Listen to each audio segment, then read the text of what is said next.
बच्चे ये जो हम लोग देखेंगे is, am, are, was, were, will, shall, should, ये सब का हम देखेंगे कि एक एक कर यूज़ कहाँ करते हैं।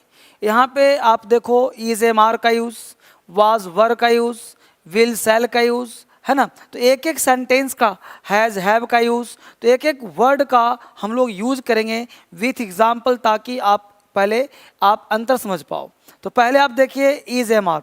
अब देखो इज का मतलब आप बोल सकते हो हैं, हूँ, है ना। तो इज का मतलब है का प्रयोग करो, एम का मतलब हूँ का प्रयोग, आर का मतलब है या हो। तो इज का मतलब देखा है, एम का मतलब हूँ, आर का मतलब है या हो का प्रयोग करते हैं। वाज वर क्या है, तो वाज का मतलब था, थे, थी, और वर का हो गया प्लूरल, तो वर का मतलब ही थे। यहाँ पे हम लोग पढ़ क्या रहे हैं, बिल्कुल बेसिक से आपको मैं चाह रहा हूँ कि बेसिक से सिखा दूँ, ताकि आप अंग्रेजी आसानी से बोल सको, आसानी से लिख सको। तो आसानी से अंग्रेजी बोलना लिखना आप सीख सको, इसके लिए हमने क्या किया है कि एक बेसिक कॉन्सेप्ट देने का प्रयास किया कि आखिर is, am, are, was, were का प्रयोग कहाँ करते हैं। आगे देखो विल और सेल। तो विल और सेल तब हम बोलते हैं हिंदी में, जैसे बेसिक के लिए कि जैसे गागेगी बोलना हो, तो विल और सेल का प्रयोग वहाँ पे कर सकते हो। इस तरह से आप आगे देख सकते हो कि is, am, are, was, were, will, shall, has, have, had. अब हैज़ क्या है, तो हैज़ रखना, है ना, हैव रखना, है ना, हैज़, हैव, हैड तो रखता है, रखता है, रखते थे, इस तरह का प्रयोग करेंगे हैज़, हैव, हैड में। इसके साथ साथ आप आगे बढ़ोगे तो आप देखोगे आगे जाते जाकर के शुड का मतलब चाहिए के सेंस में, शुड चाहिए, कैन सकना, कैन का मतलब शकना, मे का मतलब ही सकना का ये सेंस निकाल करके आप बेहतर अंग्रेजी बोल सकते हो। अब यहाँ पे हम लोग देखें use of is, am, are. तो एम आर क्या कह रहा है भाई, तो एम आर का मतलब जैसे अब बोलना हो कि आई एम अ टीचर, तो आई एम अ टीचर, मैं टीचर हूँ, है ना। I am a teacher, I am a student, I am an engineer. तो इस तरह से सेंटेंस आप बना सकते हो। अब लड़का बोला मैं गरीब हूँ, तो आई एम पुअर। मैं चालाक हूँ, आई एम क्लेवर। हम लोग धनी हैं, वी आर रिच। आप बुद्धिमान हैं, यू आर वाइज। देख रहे हो, आप बुद्धिमान हैं, यू आर वाइज। आप लोग स्वस्थ हैं, यू आर हेल्दी। तुम लोग चोर हो, यू आर थीफ। तुम लोग ईमानदार हो, यू आर ऑनेस्ट। वह लंबी है, सी इज टॉल, है ना। वह सुंदर है, सी इज ब्यूटीफुल। राम दुबला है, राम इज थीन। वे लोग मेहनती हैं, दे आर लेबोरियस। इस तरह से सेंटेंस हम लोग बोल सकते हैं। आगे देखते हैं। हमने कहा मैं एक विद्यार्थी हूँ, आई एम अ स्टूडेंट। तुम एक गायक हो, यू आर ए सिंगर। आप एक डॉक्टर हैं, यू आर ए डॉक्टर। वह एक गायिका है, सी इज अ सिंगर। सीता एक नर्स है, सीता इज अ नर्स। इस तरह से आप आराम से किसी भी सेंटेंस को बोल सकते हैं। आप किसी भी सेंटेंस में जैसे मान लो बोलना है कि दूध उजला होता है, अब होने के अर्थ के लिए भी हम इज का प्रयोग करते हैं। दूध उजला होता है, हमने बोला मिल्क इज वाइट, दूध उजला होता है, मिल्क इज वाइट। दूध मीठा होता है, मिल्क इज स्वीट। तो इज का मतलब होता है भी आप निकाल सकते हो, इज का मतलब होता है ना। दूध मीठा होता है, मिल्क इज स्वीट। पानी ठंडा होता है, वाटर इज कोल्ड।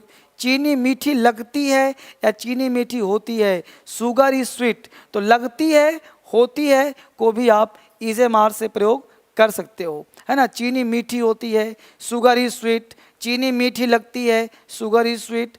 आदमी मरणशील होता है, तो आदमी का मरणशील, तो आदमी को बोल दिया मैन इज मॉर्टल। तो आदमी मरणशील होता है, मैन इज मॉर्टल।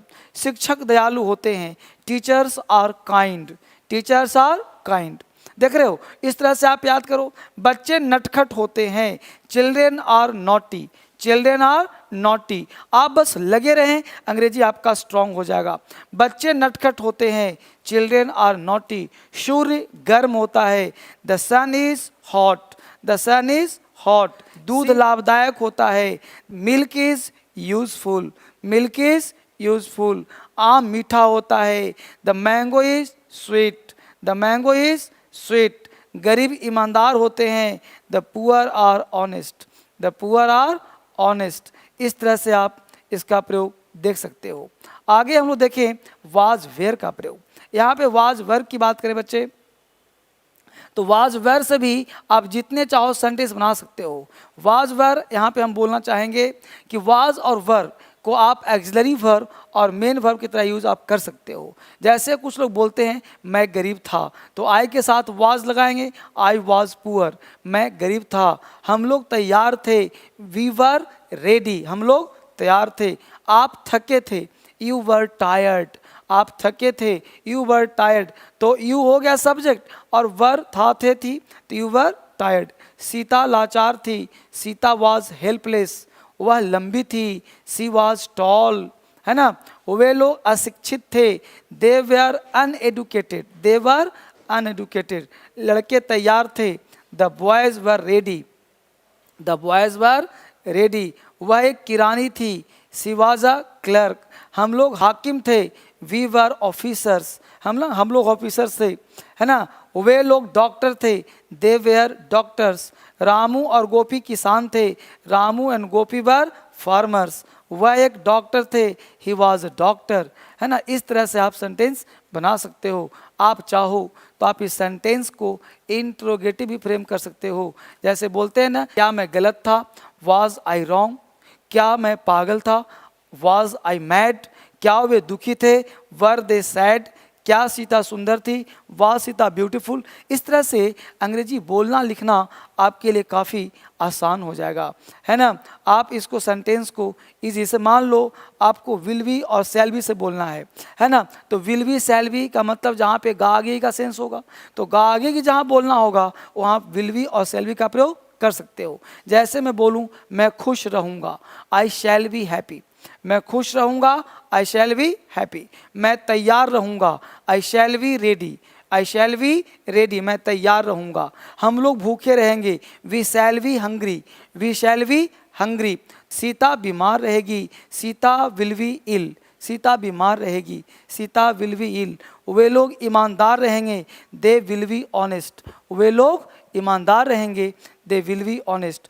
आप आराम से एक एक सेंटेंस को रिवीजन करें। मैं इतना बार बार इसलिए बोल रहा हूँ कि आप आसानी से, क्योंकि आज मेरा मन हुआ कि आपको एक बेसिक वीडियो दे दूँ जिससे बच्चा बेसिक से प्रैक्टिस करे, एक एक लेटर का प्रैक्टिस करे, जिससे वो आसानी से अंग्रेजी बोल सके और लिख सके।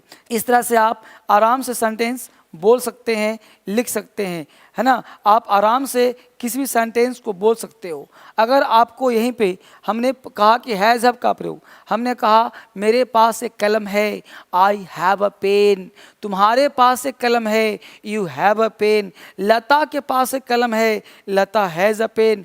इस तरह से आप आसानी से अंग्रेजी बोल सकते हो और आप लिख सकते हो, है ना। विल का प्रयोग आप कर सकते हो, तो एक तो फ्यूचर टेंस में विल शैल का हम लोग प्रयोग करते हैं कि, है ना, Ram will come here tomorrow, Ram यहाँ कल आएगा, तुम वहाँ कल जाओगे, you will go there tomorrow. Sita कल पढ़ने जाएगी, Sita will go to read tomorrow. इस तरह से आप आसानी से किसी भी अंग्रेजी को आप बोल सकते हो। आपका अंग्रेजी काफ़ी स्ट्रांग हो जाएगा बस इस तरह से बोले रहेंगे। इसके साथ साथ मैं चाहता हूँ कि अगर आप एक बेहतरीन तरीके से अंग्रेजी पढ़ना चाहते हो तो आप वेबसाइट पे जाएं या आप DSL का ऐप डाउनलोड करें, उसमें आपको बेहतर क्लास मिल जाएगा, एक व्यवस्थित क्लास आपको मिल जाएगा। DSL ऐप के थ्रू आप बेहतर क्लास कर सकते हैं।